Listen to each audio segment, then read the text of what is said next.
Hoy, bata! Akala mo ba, astig ka kapag nakakapanakit ka? Akala mo ba, malakas ka kapag nakakapanakot ka? Pero sa bawat suntok mo, sa bawat mura mo, ang puso mo'y unti-unting tumitigas, parang bato. Kung puro takot ang itinatanin mo, takot din ang babalik sa'yo.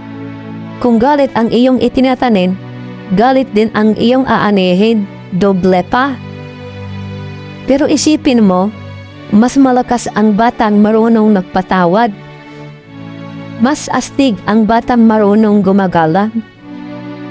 Mas tunay ang batang hindi nananakit, kundi nagmamahal. Kaya bata, tigilan mo na yan dahil ang tunay na malakas, hindi nakikilala sa kamao, kundi sa pusong nagmamahal at gumawa ng tama.